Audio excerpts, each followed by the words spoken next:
is the technology show where we translate geek into regular speak. I'm Brett Levy. I'm your host this week. So I thought I'm going to do a show just in time for Christmas gift idea. It's not what it's called. I think I've actually called the show That's a Wrap. But I'm talking more about with things with a Z.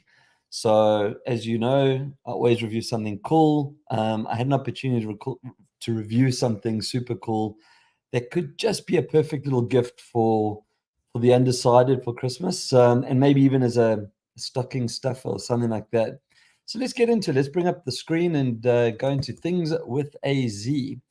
So what are we talking about this week? Well, I got to play with the Tomzon A23 mini drone. I'm just going to call that the Tomzon from now on, I think. So TOMZON A23 mini drone.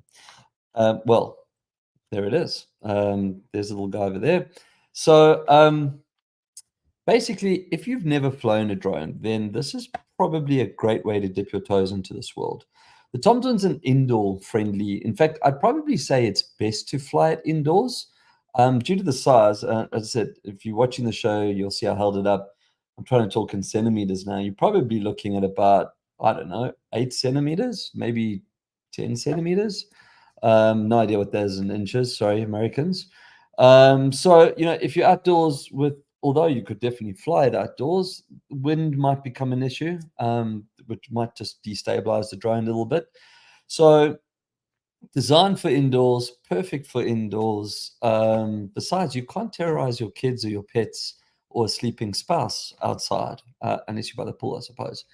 So let's unpack this mini drone a little bit more. Now, it's 4 propellers with this glorious gamer RGB lighting with whizzing fans, and it's super agile.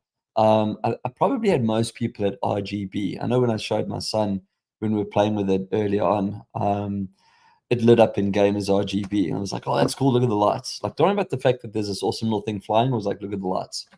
I think given that it's Christmas time, the lights, if you don't have a Christmas tree, you could just maybe hover your drone and then you got all these little lights flicking on and off. So it would be like having a Christmas tree, but go and get a Christmas tree.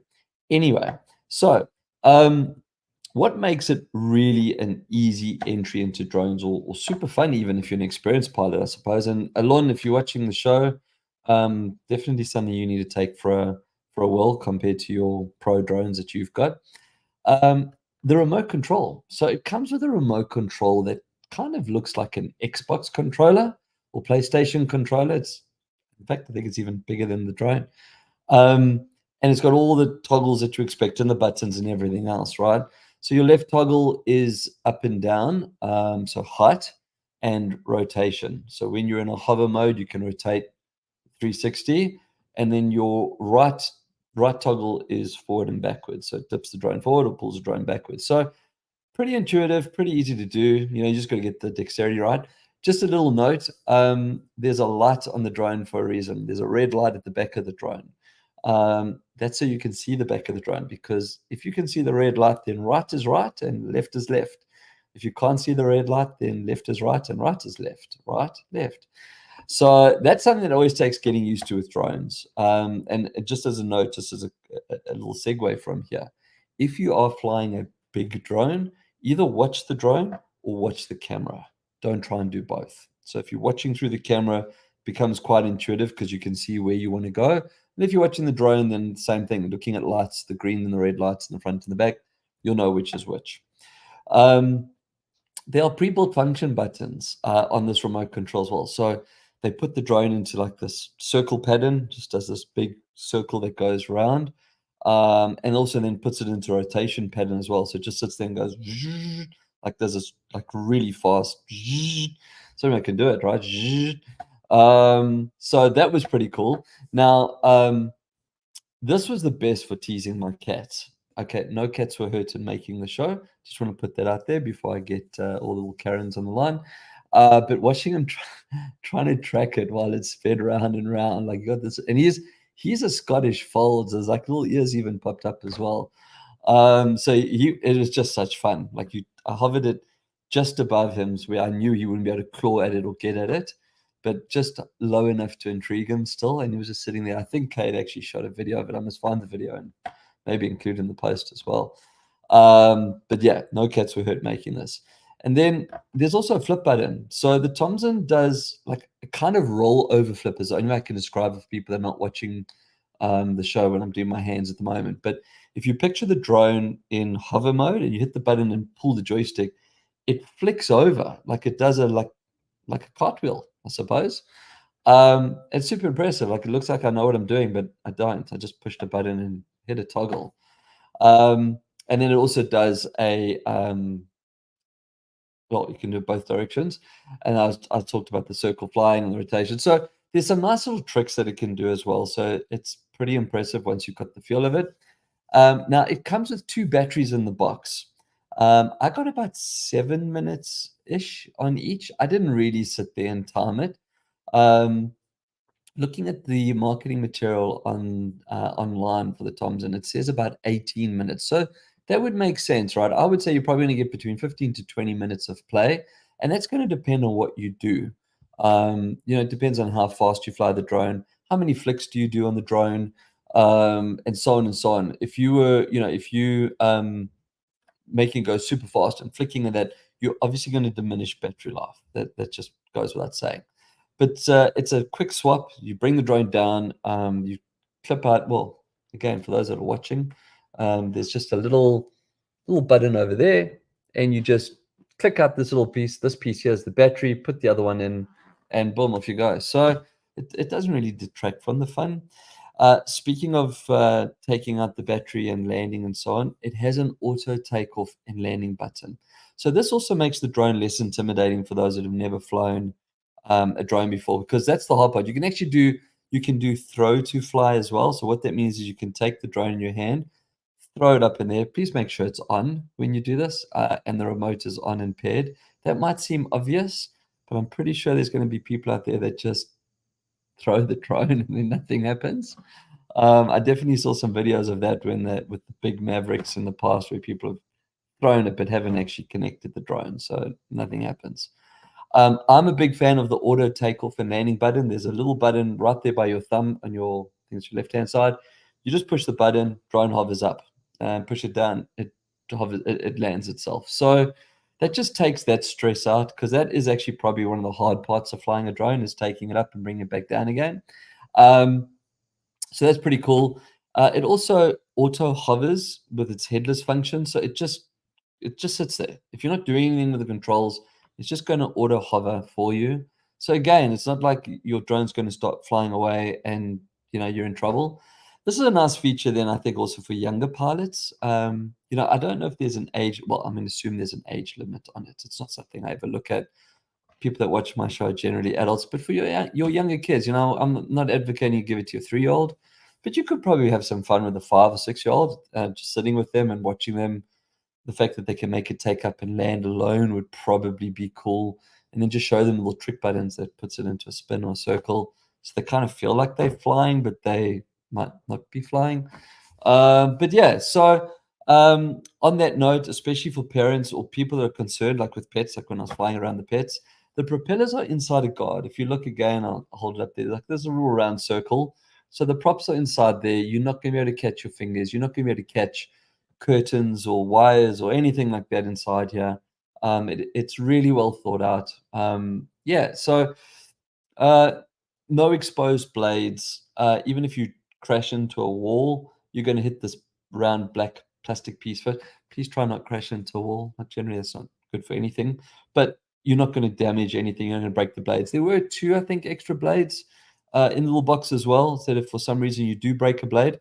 On the note, and this applies to all drones, the propellers or blades actually are different shapes. It's to help it go forward and backwards. So just check carefully on the markings that if you do need to change a blade, that you put the right one on. Note to self, change blades around and see what happens. Anyway, so that's kind of finishes up my review. I mean, it's the kind of toy you want to show, right? And I don't have videos of me flying drones around, and not everyone watches the show, they listen to the show. So for the interest of a podcast, in Australia, the Thompson mini drone is exclusively available at JB Hi-Fi. I think, and it's last time I checked, if you watch the show, I generally don't talk about prices. I've actually put a ticker tape up on the screen as well, So if you just go to jbhifi.com.au and search for Tomzon, Tomzon, or others, I'll put the whole URL up. But the last time I checked, I think it was selling for about $86. So as I said at the beginning of the show, right, it's really a good little stocking stuffer. Maybe you've got someone like me in your life that's, he's a techie, he's got all the toys, probably doesn't have something like this. It's not something I've owned before. So yeah, 86 bucks, JB Hi-Fi, just in time for Christmas. Maybe, as I said, even Secret Santas. Like, it's a great little toy, and it's something that everyone can do. So you don't have to be an expert. Had a lot of fun playing with it. Yeah, so go and check it out. And that would probably then take us, I suppose, to the end of Things with a Z. So for tech news this week, I kind of wanted to look back at the year and just wax lyrical a little bit. I mean, it's my show, so I can do what I want. But the thinking was, I didn't actually look at the news this week. Like the news has kind of been going towards that whole Christmas spirit, and you know, there's not really big announcements coming up. The big one is CES. I do remember doing the show last year and going, next year I'm going to CES. Well, it's next year and I'm not going to CES. So next year I'm going to CES. But for now, I think that's where a lot of the tech companies are focused. If you don't know what CES is, I always do a show and a recap of it. It's the Consumer Electronics Show. It's been going forever, but for the last probably 15 years, it's been very mobile and computer and robotics focused, as opposed to just electronics. In the early days when the show started, like fridges, TVs, that kind of stuff. There's still TVs, still fridges as well, smart fridges. It's in Vegas. I think it's over 3 days, like just after New Year's Day. So a lot of the guys are looking at that. So I thought, let's just do a quick show in review. And what have we got here? So, yeah. So for me, it's been a big year, but for me, I think the biggest thing was AI, personally. It has lots of ups and downs, but I really do think that OpenAI's ChatGPT really changed the landscape of technology this year. AI is not something we should fear, and we should actually embrace. In fact, Professor Richard Baldwin at the Geneva Graduate Institute, I thought it was a TED talk that he did this on, but anyway, he actually said AI won't take your job. It's someone using AI that will. And that's quite a profound statement, because if you think about it, like even when the Industrial Revolution started, right? And the steam engines, that everyone's like, oh, I'll lose my job. And people did lose their jobs. But then they got other jobs using technology that supported the steam engine. Same for the printing press. Same for when computers came out. This is no different. OpenAI or AI as a whole, it is going to cost some people their jobs. But people that know how to use AI are going to be able to get jobs. And there's jobs that don't exist. Don't fear it. Like, embrace it, learn it. I was asked this question the other day. What do I think about AI in the education side of things, so like schools and university? I'm a big fan. I'm not suggesting that you shouldn't do your work and just go write a prompt and get it to generate a 2,000 word document that you hand in. You're not learning anything. What you're doing is actually showing people you're stupid, because anyone can do that. But I think that if we learn how to use AI and if we respect AI, I think that's the key. That's the message I wanted to take away from talking about AI. If we learn how to respect AI and use it properly, I think it's going to do us a lot more good than it is going to do us bad. So yeah, that would be the takeaway that I have for that from AI. Right, what's next? Oh, so I'm actually wearing my shirt today with a Twitter logo on. For those that are listening, I've got a slide up with the bluebird and on a headstone, rest in peace. The demise of Twitter is 2023. Now, I love Twitter, or I should say I loved Twitter, because it's not called Twitter anymore, and I refuse to call it X. It's Twitter. I was certified in training people how to use Twitter. As I said, I have my shirt. My water bottle, look, my water bottle's got the same badge that I have on my shirt, the Twitter Flight School. So I do admire Elon. Sometimes I would probably say I respect him, but in this case, he got it wrong. Happy for him to prove me otherwise. But I really do think he got it wrong. I think what he's done to Twitter and the name change. I mean, he even got up the other day and said, F the advertisers. This is a social network that makes its revenue from advertising. And you get up in a public forum and go, F the advertisers, they want to take their money away. In front of the new CEO who you've just pulled from a really good job, I'd hate to be in her shoes, right? She must be sitting there going, oh my God, what did I do? Anyway, so yeah, basically, Twitter died in 2023.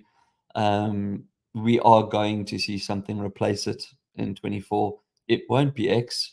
I really don't. You know, Elon's got this fascination about payments and social and all that all coming together in one world. Maybe that's his global plan. He's going to finally learn his launch his X.com, which is what he always wanted, which was always going to be a hybrid between PayPal and a social network. Who knows? Look, he's the richest man in the world for a reason, right? So it doesn't matter what I think. Personally, as I said, I think he made a mistake, but it's not up to me. Yeah, FTX. So FTX is probably one of the largest cryptocurrencies exchanges in the world, and it collapsed in a matter of days. That's in the news at the moment, is the whole case with Sam Benkin, Fraudian Smith, whatever his name is. I don't know. He's not worth remembering. He's going to jail for the rest of his life. He's an idiot. But basically, the tech suffered here, right? The technology world suffered here. Cryptocurrency suffered. The whole concept of DeFi and working within tokens of cryptocurrency took a big step backwards because of what this idiot did. So yeah, we had a really big warped experience inside crypto this year. Cyber breaches. So our cyber breaches this year globally were on a massive scale. I mean, here in Australia, our telcos, I mean, they might say it was something else, but let's be honest, it's probably something else. Medical companies, logistics companies, so many people were victims of cyber breaches. And I think the lesson that we need to learn going into 2024 is vigilance and protection.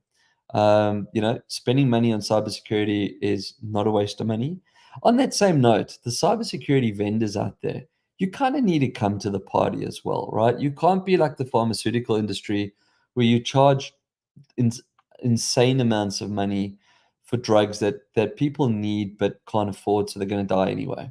So here's the thing, right? If all of our companies get hit by cyber attacks and no one can earn any money anymore because they've all been locked down, you're not going to get paid anyway. So rather go for helping all the companies to ensure that they're all safe, so that they earn money and they pay you, than just charging obscene money to protect some of the companies. I think the other lesson in cybersecurity is it's a people issue. So chat to your staff, chat to your team, make sure that they across good practices, log out of your systems at the end of the day.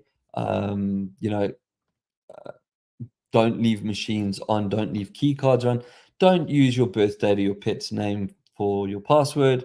There's like so many don'ts to do that you could really avoid a cyber breach. But unfortunately, I'm going to predict 24 is probably going to see an increase, not a decrease. And yeah, for any company of decent size, and actually now in Australia, it's law that if you are a victim of a cyber attack as a company, you do have to disclose it to the ATO or the commission. I'm not sure who the governing body is in that regard. Which means that if you're a public company and you have to acknowledge the fact that you've got a cyber breach, you're going to have a loss in shares value. So let's just be vigilant out there. Electric cars. I think electric cars really became mainstream in 2023. So why is this on the technology show? Well, it's an electric car, dummy. I mean, it uses electricity and power and screens. Now, I was having a go at Elon earlier, but if what he did with Tesla definitely changed the face of the automotive industry. All the dominant manufacturers have committed to EVs. I think it was Volvo that said they will not make another petrol vehicle. Trucks, cars, SUVs, etc., will all be electric moving forward. So they're here to stay. I love the electric cars. I'm still just not sold on the charging time that it takes. So if you want to do a long distance trip, even if your range is 500 Ks, So I live in the Gold Coast. Sydney's a 9-hour drive away. I'm never going to make it there one charge.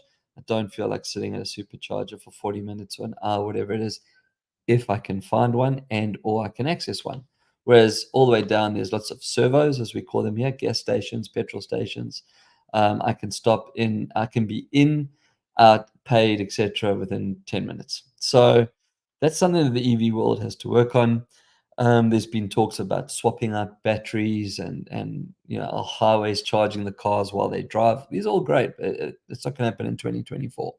So it's good to see that the EVs are there. I also read some interesting articles about what's actually involved from an energy point of view to make lithium batteries and that, which was quite interesting. In fact, it was Rowan Atkinson, Mr. Bean.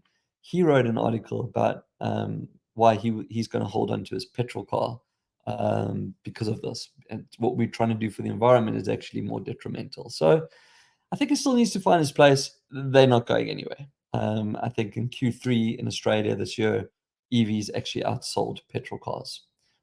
So it's here. The governments are committing billions of dollars to put infrastructure in place to charge. So let's see how it goes into 24. But I do believe this is the future of cars. So Microsoft finally acquired Activision Blizzard in a just short of 70 billion US dollar deal. So it's like $100 billion Australian. Insane amount of money. I don't know why they had to go through so much pain and anti-corruption and anti-competitive and that. I think the EU is just full of it. It makes sense. Most games are played on PCs and or Xbox. Yes, Sony as well, and Microsoft doesn't own Sony. But as I said, most games are played on PC, and PC is Windows. There is nothing else. As much as it kills me, although the Mac's hardware is far superior to any PC out there. I'm going to look at the chat column now. Just he pauses for a second, waits for hate. No, not yet. Okay. I'll say it again. The Mac hardware is far superior to any PC out there. Unfortunately, the games just don't run. So there's nothing we can do about it. You got to play on a PC. In fact, my entire house is Apple, but in my son's room is a big, massive gaming machine. And our console is actually Xbox. So we've gone Microsoft. We've gone that route. I think the big thing was Sony was concerned that they would hold back some of the titles that are available on PlayStation. They're a business. Why would they do that? Like that's just stupid. Maybe they'll do a pre-launch on Xbox, but there are enough PlayStation players out there to warrant Microsoft, who are a greedy business, selling software to PlayStation people. So, and it's not in the game developers' interest either. These guys are creating games to be played and enjoyed, not limited to a few. So I'm glad that's over. It's a great way to end off the year for Microsoft as well, and for gaming as a whole, because it was really a painful exercise watching the on off deal. Probably a nice segue into Are You Game. So let's wrap it up there and move into Are You Game. So I actually didn't play anything this last week. Well, I was playing with my drone. That counts. I had a controller in my hand, so that definitely counts. But I actually followed the Celeros race. I'm going to spell that for you for people that are listening to the show. Celeros is spelled like celery, Celeros. Celeros. If you're not familiar with Celeros, that's fine because it's pretty damn new and still coming out of like alpha beta. It's actually a flying car simulator race, which is based on the Airspeeder. Now, the Airspeeder is a flying car. It looks just like my little drone. It's got four road blades on the corners, and you sit in and you drive like it's set up like a car, but it flies like a drone. So Airspeeder will be doing racing, I think, in 24. And Celeros is basically the simulator for these flying cars, because not everyone owns a flying car yet. Don't think anyone owns a flying car yet. Anyway, so that was what the whole game of Celeros was, done by Saltwater Games, very involved in DeFi tokenization, NFTs. So quite a nice play into the whole Web3. So yeah, check out celeros.gg or even saltwatergames.com. You'll find more information there. They've just had a race now. That's why I wasn't playing. I was actually watching and seeing how it goes. I was going to try and fly myself, but I just didn't manage to get it all set up in time and join the race. But they even had cash prizes for a startup race. So worth checking out if you're into drone racing or things like that. Go and have a look. See, this is something of the future. But I'm sure we're going to see some great things coming out of that studio into 2024 and beyond.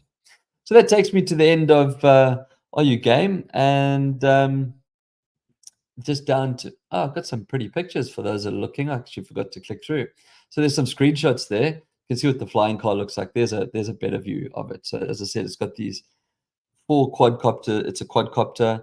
They actually rotate forward to drive you forward and pull you back. And yeah, you can go and play the games. There's a few different tracks. So as far as I know, it's a free to play. You do need to connect your wallet. It is crypto based. You play through a platform called Hyper. Oh, it got me on this one. Hyper. No, it's not HyperX. It's like Hyper Trade or Hyper Games or something like that. I'll tell you right now because I have it. I've downloaded it. Hyper. And there are other games as well. Hyperplay. Duh. So use Hyperplay. It's not in Steam or Epic. And you link your wallet and you can, I think, earn or trade in Ethereum to buy skins and so on inside the game. And there's other Web3 games inside Hyperplay as well. So yeah, go and have a look. See, very cool. Very, very cool. Nice guys behind the project as well. So that takes us to the end of that. Right. Q&A. Where are we? So I'm going to do this one because, well, it's probably a little bit of a cop out as well, because let's be honest, at the end of the year, I'm a little bit lazy. But the question that came through is, what's my big tech prediction for 2024? And I kind of mentioned a couple of things going through my year in review. That's why I chose this question, as I said, being a little bit lazy. But I just want to say from the start, I'm not a futurist, and I actually don't like that term. A futurist is a 50-50 guess. You can go to a casino and be a futurist. You're either going to bet on red or black, and you're going to, well, there's green as well, I suppose. It changes your odds. But take any of the card games. You're either going to win or you're going to lose. So being a futurist means you're going to either get it right or you're going to get it wrong. If you get it right, you're going to brag about it. If you get it wrong, you're going to go, well, the world just wasn't ready for it yet. So I'm not a futurist.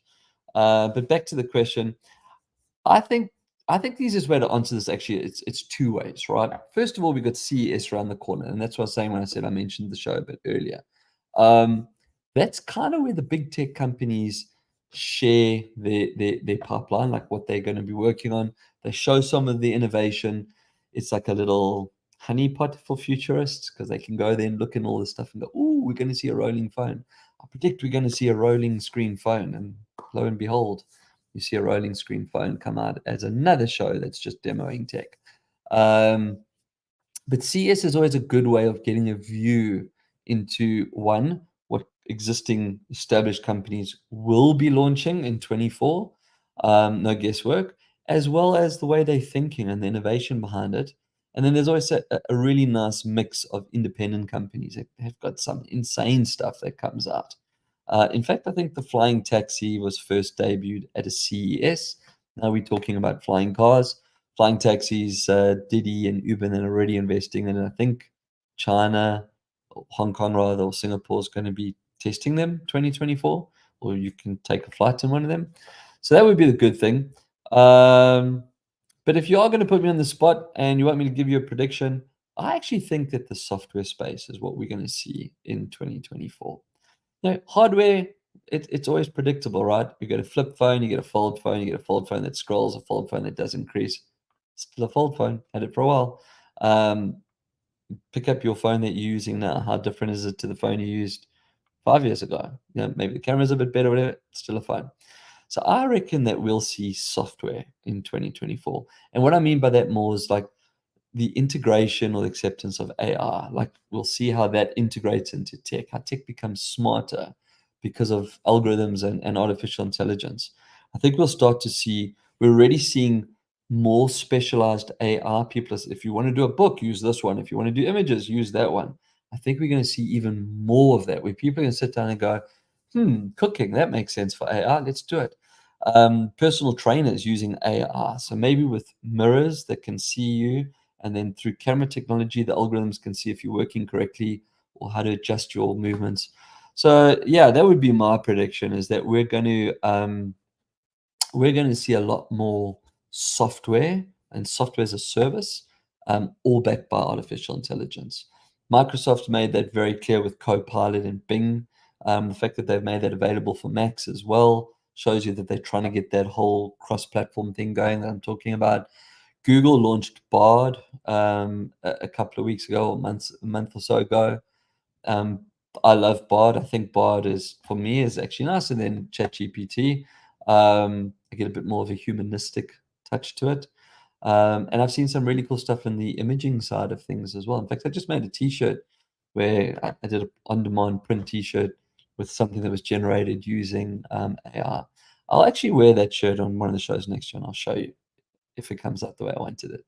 But yeah, so that's my call. To ever ask the question, I would say we're going to see a really big software year next year. I do also think that esports is going to get a resurgence. We've had a really bad 6 months, like it's dipped down. What's going on in Saudi Arabia is super encouraging. The kingdom's spending a fortune on esports and gaming. So yeah, that would be my prediction. Now, as this is the last show of the year, I just want to thank you for supporting me, listening, showing up each week, or letting me show up on your screen each week. I do hope that you continue with me on this journey next year. And yeah, just I wish you and your family a safe and blessed festive season. And suppose until next time, keep your screens clean and your knobs shiny. Here's to 24.